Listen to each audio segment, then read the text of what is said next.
回顾一下哦，我们有什么观念？在实数上面有最大元素、最小元素一个集合，好，那最大元素、最小元素的观念，还有什么呢？上下界的观念，然后上界里面最小的叫最小上界，下界里面最大的叫最大下界，对不对？有这些观念，那它们有时候存在，有时候不存在，不一定。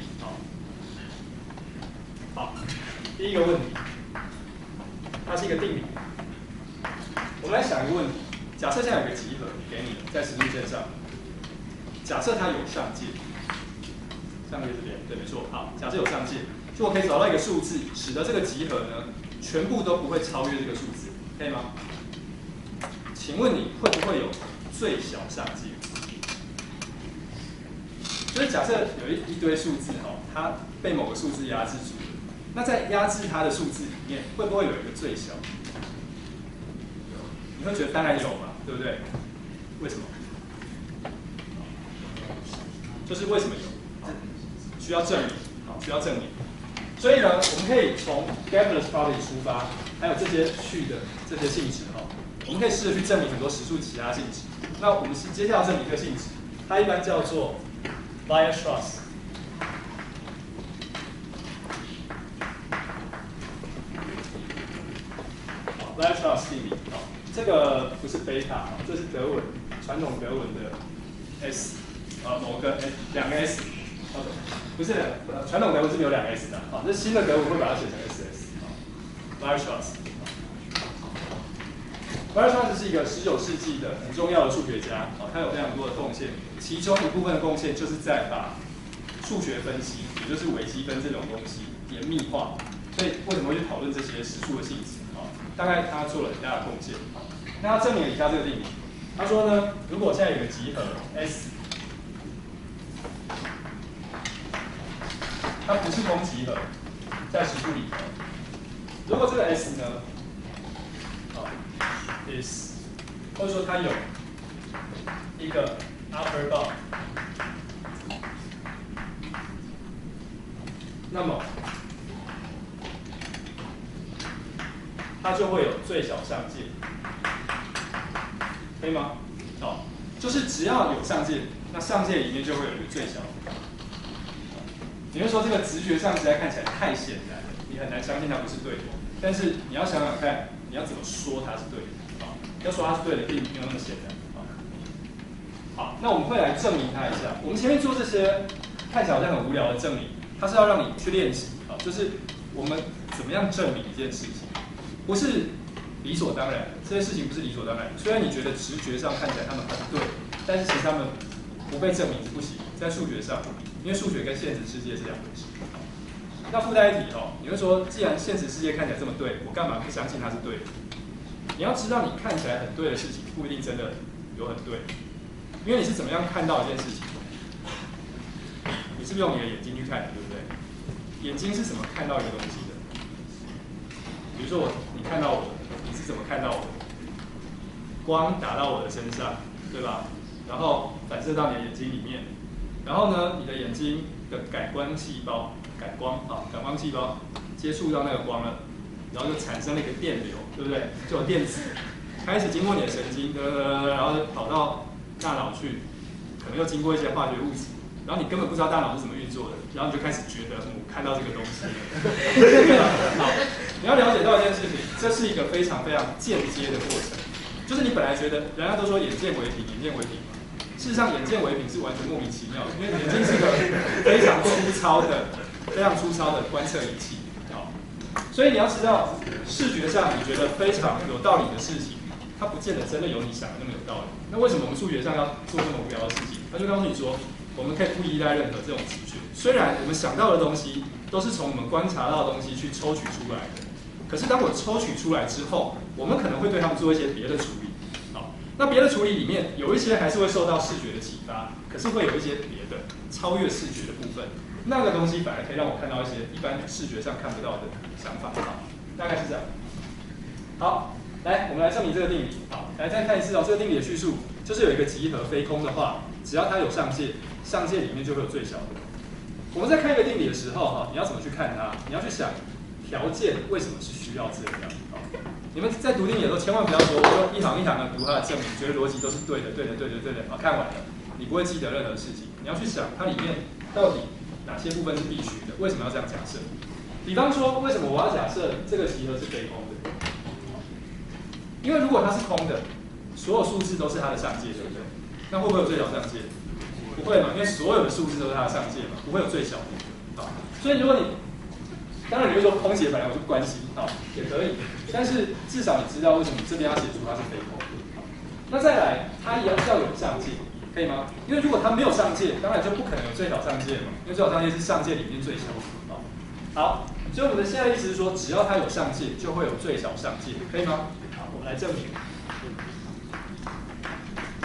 好，证明的方法是这样。好，我们就令，既然我要证明上界里面有最小的，那我就去看它所有的上界啊。好，我们就令 V 是所有的 upper bound。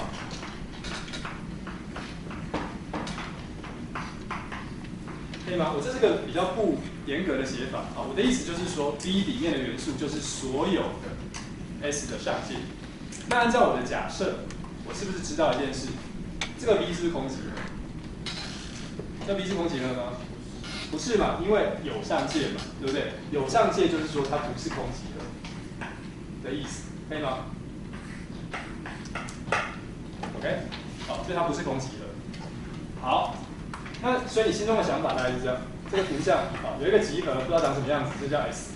然后你去看它所有的上界哦，所有的上界叫做 V 啊。那我心中的想法是，你想只要有一个 V， 只要有一个上界在 V 里头，请问你它右边的东西是不是 S 的上界？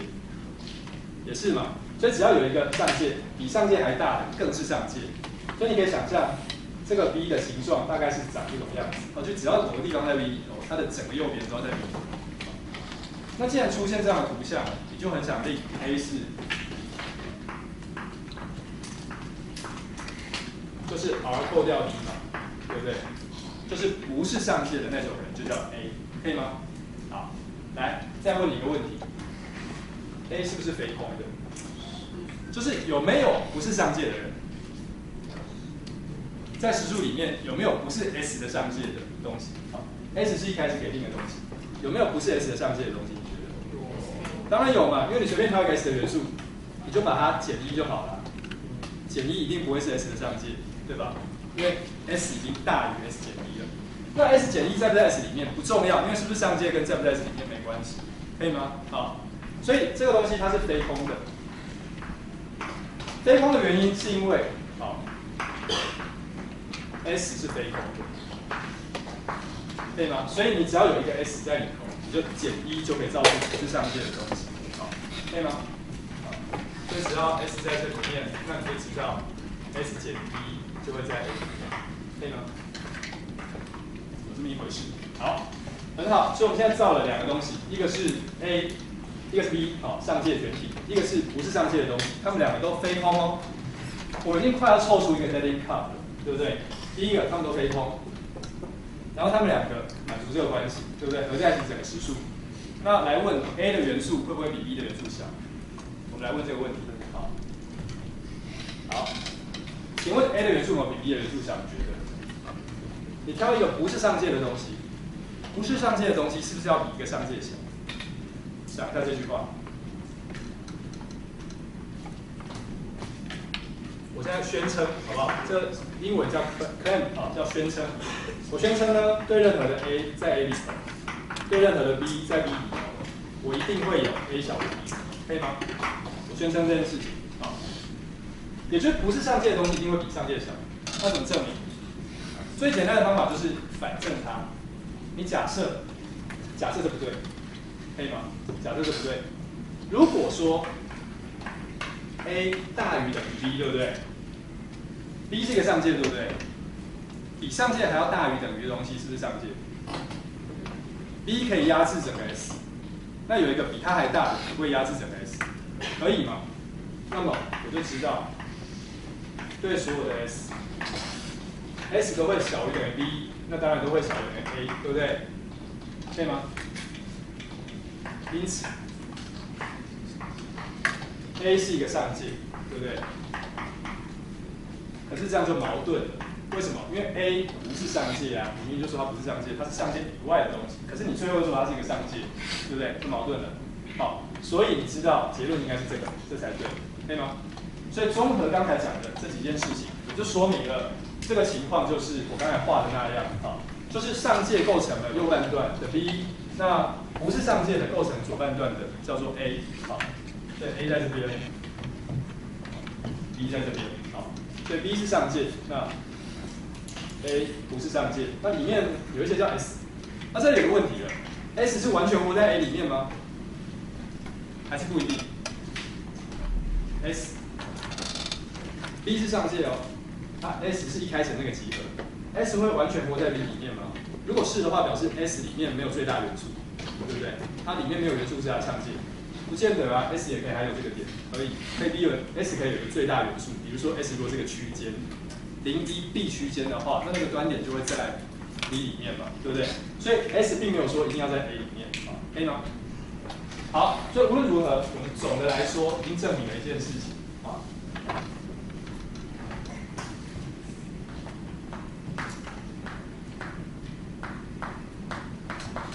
A 跟 B 呢，它是一个 Dedekind cusp， 可以吗？我就简写做 D cusp。好，我刚才证了这些事情，告诉你它 Dedekind cusp。好，那很好。我的目标，最后目标是要证明什么？有最小的上界，对不对？也就是 B 有最小元素。那实数的无间断性，就是 Kepler's property， 告诉我什么？告诉我这个 A 跟 B 只有两种情况，一种是 B 有最小的元素，可以吗？另外一个是 A 有最大的元素，但那时候 B 就没有最小的元素，可以吗？这两种情况，你希望哪一个情况发生？这个嘛，对不对？右边这个，因为你希望 B 要有最小元素，就是最小上界，对吧？你希望是这个情况发生，所以你不希望这个情况发生。那我说这两个一定会发生，那你不希望它发生，你要怎么做？假设它发生了，然后看会出了什么矛盾，对不对？好，所以我们假设，好，假设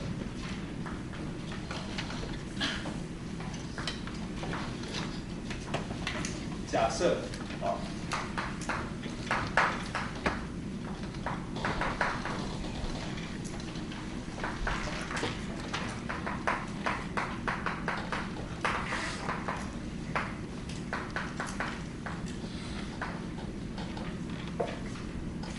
假设这个发生了，好，看会发生什么样的事情。那如果发生了存在 A 的最大元素，你心中想哦，就是 A 要有一个最大元素在这边，好，你要得到矛盾，要怎么得到矛盾？你大概会想象，所以应该说会证明那个最大元素可能会掉在 B 里面，这样子得到矛盾。那个应该是 S 的最大元素，也许是这样，或任何其他的方法。所以我们来想想看，这个事情如果发生的话，会造成什么样的矛盾？这样好了，好，因为刚好讲1个小时，我们让大家来自己做个练习。你想一下，我现在写的这件事情，看会导致什么矛盾，可以吗？我们要讲的是，这会导致一个矛盾。那你来想想看，会导致什么样的矛盾？就是万一这个 A 有最大元素，那当然 B 就没有最小元素，这个时候会发生什么样不好的状况？你不能接受的状况？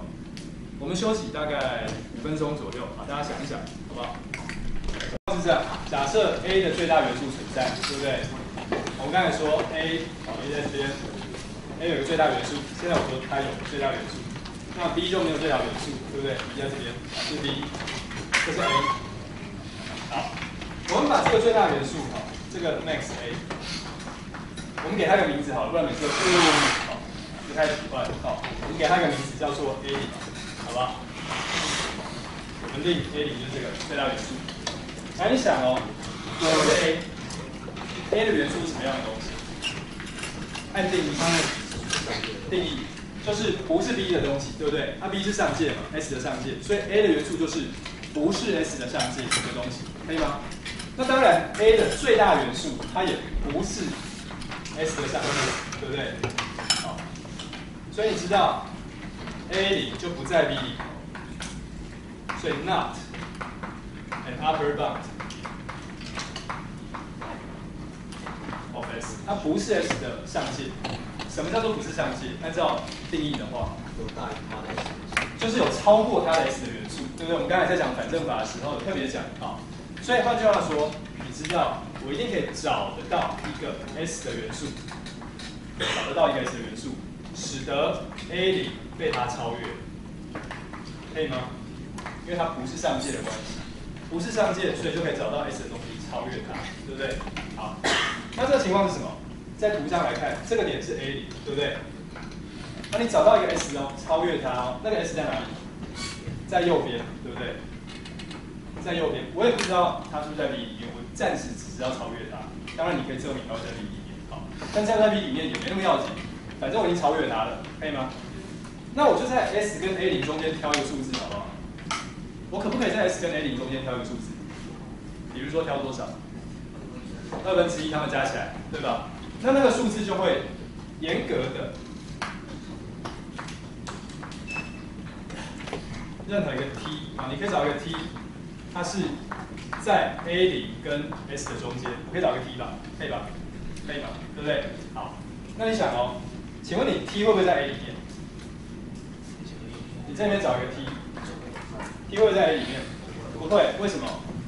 因为它比 A 的最大元素还要大，对吧？好，所以我知道 t 不会在 A 里面，因为它大于它的 max， 对不对？它比它最大元素大哦，所以表示 t 会在 V 里面，对不对？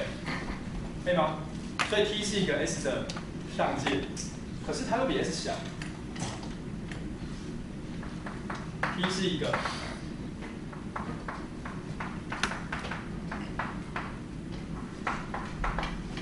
可是你又知道 t 又比 S 小，那这个 S 又属于 S， 这两件事情是不是导致一个矛盾？对不对？你又知道它是上界，可是你居然又在它的右边找到一个 S 的东西，岂不是矛盾了吗？可以吗？好，这样就证明完成了。可以吗？想一想，好，来稍微停一下，让大家想一下。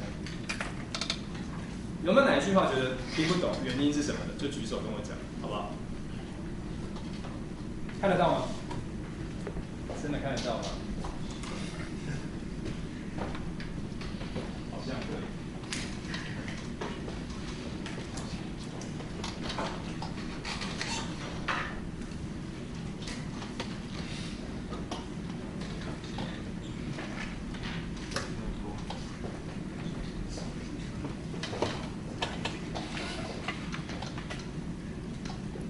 好吗？这里面有很多很细微的东西绕来绕去的，好，但是你要看到我在做每一步论证的时候，我虽然偶尔会画个图，稍微帮助我想一下，但是我论证的过程并不是从直觉上来讲，我并没有去讲说A 的形状就长得怎样怎样 ，B 的形状就长得怎样，并没有这样讲。我的每一个步骤都是从定义跟一开始我假设的那些关于序的性质、关于无间断性这些东西出发去推出来的。好，图形当然辅助我去想一些事，但是就算没有画图，我刚才讲的每一个步骤都是逻辑上正确的，可以吗？好，所以我们证明了 Weierstrass 这个定理。这个定理呢，它的重要性在于告诉你，当我有一个集合，我想要说它有最小上界的时候，我只要确定一件事，就是它是非空又有上界的就可以了。好，所以我想要说有一个集合，它有上界里面有最小的，我只要确定它有上界，然后它又是非空就够了。好，这是它的用途。好，虽然它看起来非常的直观，但是我们还是需要去证明它。那我们刚才证明它给你看，可以吗？好，那有了这个观念之后呢，来给大家做一些小练习。好，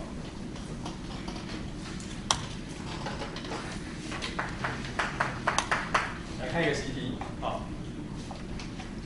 好，好，现在假设 S 跟 T 都是实数，好不好？假设它们都是实数，然后我还告诉你呢，请你证明，好，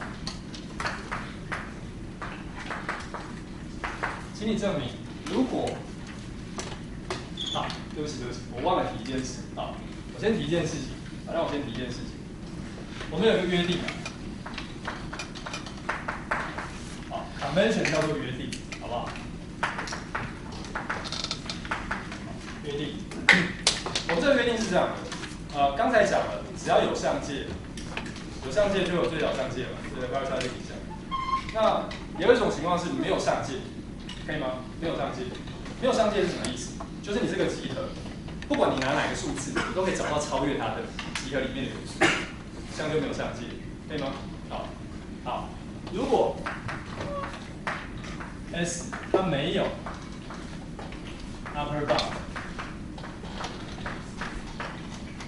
好，那么我们说 sup S 就是无限大，对吧？我们会用这个符号来代表啊，但是我们不会说。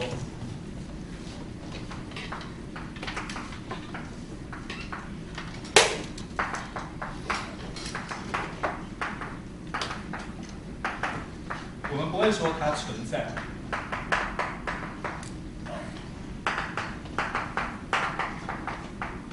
可以吗？这是一个约定，好，就是当我说没有上界的时候，我就说sup S是无限大，就是不会真的有一个数字可以是最小上界，但是我不会说sup S存在，好吧？虽然我写它是无限大，但是存在只有当它是数字的时候才说它存在，可以吗？类似的，如果你改成 lower， 那我就会说 if S 是什么？负无限大，好不好？可以吗？那一样的，我们不会说它存在，可以吗？好，类似的，好不好？这是习惯，就因为不然我们是要写说它没有上界，这样很多错。所以当我写sup S是无限大，我的意思就是它没有上界，可以吗？好，那当然我们还有一个约定，就是任何一个实数，好，这第一个约定哦。第二个约定，好，对任何一个实数。我们会写一下这个符号，我们会说负无限大比实数小，我会这样写，它没有任何意思，就是说当我出现两个长这种样子的东西的时候，我写一个大小，我就承认这件事情，好，可以吗？你不要问我什么是负无限大，目前它没有任何意思，当然你也可以让它有意思，但是我们目前不打算讲它有任何意思，好，那我们现在就可以来做习题，习题是这样，习题是说呢。S 跟 T 都在实数里头。好，请你说明。一开始是这边有2个子集合，我要你说明。第一条，如果 S 在 T 里面，小一点的集合，啊，那就保证sup S 小于等于sup T。可以吗？然后 if S 大于等于 if T， 有这么一回事，可以吗？那我这个情况是包含其中有一个是无限大或负无限大的状况，可以吗？好，那为了方便，我们假设这两个都可以空，好不好？我们假设这是可以空的，空集的话你要另外再做一些讨论，那个比较无聊，所以我们就假设非空好了。可以吗？所以两个都是非空的哦。好，那这很容易想象嘛，超级对的，因为 S 在 T 里面，对不对？所以 T 的上界都是 S 的上界。那 T 的最小上界当然还是一个 S 的上界，可是 S 的最小上界会比所有的上界还要来小或等的，对不对？所以 T 的最小上界一定会大于等于 S 的最小上界，可以吗？好。所以像上面这句话，我们是，我刚才很快速的就把它讲完，但是你可以想一想它为什么是对的，好不好？好，那你要做这件事情的时候，记得从定义出发，可以吗？从定义出发就是你要去问你自己，它是什么？它是什么？可以吗？好，但直觉上应该很容易想象，对不对？集合变小的话，那最小上界不可能会变大，好。最大下界不可能会变小，因为是往中间靠的，对不对？好，所以这件事情是对的哦。好，然后再做一个第二题。如果说对任何的 S， 还有任何的 T， 我们总是有 S 小于 T 或小于等于 T 好了。假设这件事情是对的，可以吗？假设 S 的元素一定小于等于 T 的元素，那么 sup S 就会小小于等于啊，我把这个不等于空集合写在这边，好不好？那我这样写啊，我为了方便嘛，假设不等于空集，好不好？这样啊，那 supremum s 就会小于等于 supremum t， 可以吗？这好像也很合理嘛，对不对 ？s 的元素都会比或者我想想看怎么讲啊，换一下好了，我都存在一个 t， 好不好？甚至更弱一点啊。就任何一个 s 的元素，我都会找一个 t 的元素大于等于它，这样一来 t 的 supremum 就一定会大于等于 s 的 supremum， 可以吗？从定义出发去证明，好，想想看要怎么证明。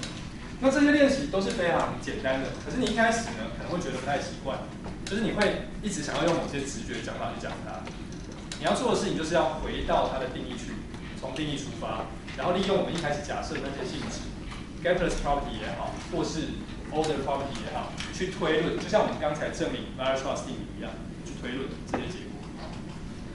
好，可以吗？所以关于最小上界、最大下界、上下界这些东西，我们暂时先讲到这边，好不好？